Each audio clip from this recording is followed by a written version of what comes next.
Well, Sandy, here we are in your kitchen, and I hear you're quite skilled in this room. You know what? Yes, I do cook a lot, and the running joke on his show is that I only make frozen dinners. But I'm actually cooking homemade stuff every night in this kitchen. And it's a great kitchen to cook in. It's the best kitchen. So I imagine you have a lot of homemade recipes, or? Actually, yeah, my mom has passed down several recipes, and we actually jar our own tomato sauce. Oh, neat. So everything's fresh from the garden. There's a lot of space in here. Yeah, and let me tell you, when I cook, it's a mess. There's stuff, I mean, it's just like a disaster. One of the cool things I noticed about your kitchen is this really neat little breakfast nook that you guys have with the chandelier, kind of vintage of the 40s. Do you guys just sit down there and eat much, or is it kind of occasionally, sit but in the family room? We're so hooked on TiVo that we'll just go, we prepare our meals around what's going to be on TV. Oh, nice. It's really sad, yeah. We're like hooked on all these reality shows and whatever TiVo tapes for us. Well, it's a really cool kitchen. Thank you. Thanks for showing it to us. No problem.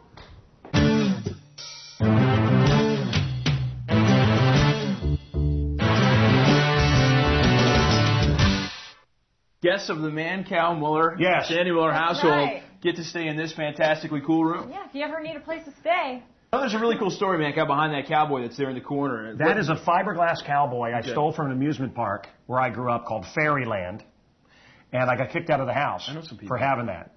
And then over there is this is a chair that is made completely of cow horns and everything. It was a gift from a listener who saw me on the Fox News channel out of the middle of Kansas. That's Finster, the great American artist. Okay. I love that piece. And there's a picture that a listener sent me. It's a picture of my microphone in front of the American flag. The prettiest thing in the house. Come on, how perfect is that? Betsy Ross had it right. Right. Yeah, huh? And Dolly Madison, too. You ever had a zinger? Oh, the raspberry with the coconut. Fantastic. Oh, my God. And now over here is a picture of the greatest living human being. And I got to meet this man. And he became my friend. This is me with Captain Kirk. Captain Shatner. Just shh. You got to let it like a mustard burp. It's tangy. You have to just leave it in the air. Shatner. There I am with William Shatner.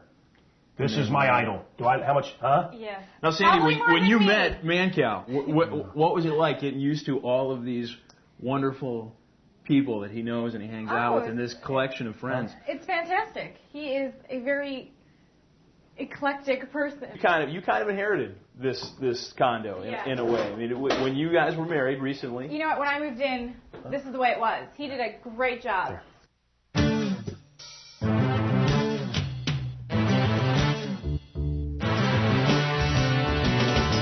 So this is the master bedroom. And this is where all the magic happens, as my husband likes to say. Now, Sandy, a lot of your influences in this room, or did you inherit this one too? You know, it's a little bit of both. I'm the one who has the Italian linens that are from our wedding, very beautiful. And what else is mine? The beautiful wedding photo over here.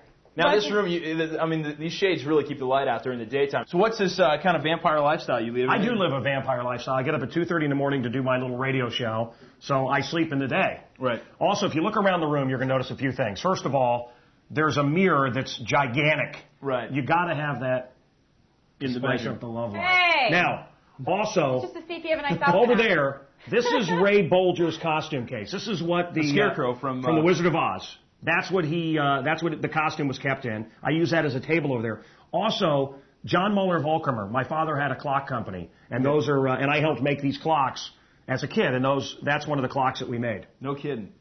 What was it like when you first got to Chicago? What was your feeling of this town, and how did you when you settled in? My dad was a traveling salesman, and we would spend our summers in Chicago, and it was always just a big, intimidating, scary city.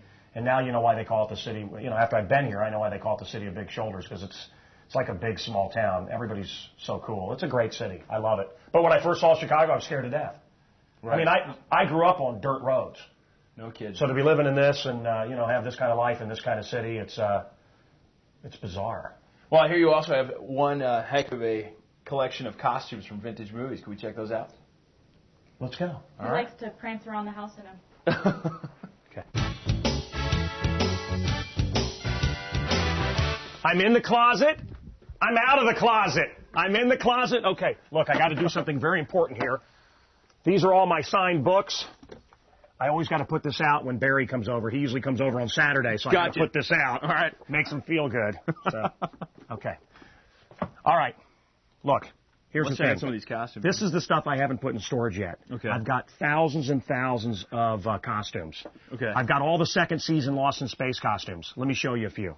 No kidding. This is the dad's costume for Lost in Space.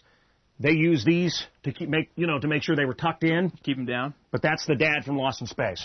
A lot of times people will call me if there's like my uncle was in Dune. Okay. This is Jurgen Prochnell's costume. Do you ever see the movie Dune? Yes, absolutely. This is that is awesome. Atreides. Okay, no kidding. Yeah, there's his costume. Okay. Wow. This is a new thing that I'm developing. I have a lot of little side projects other than radio. Okay. And this is something that I'm developing for real. And it's electronic clothing.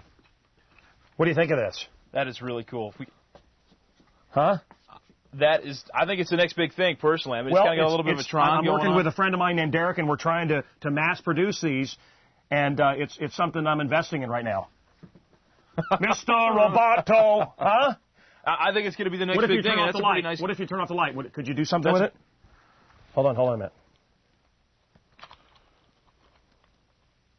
Hold on.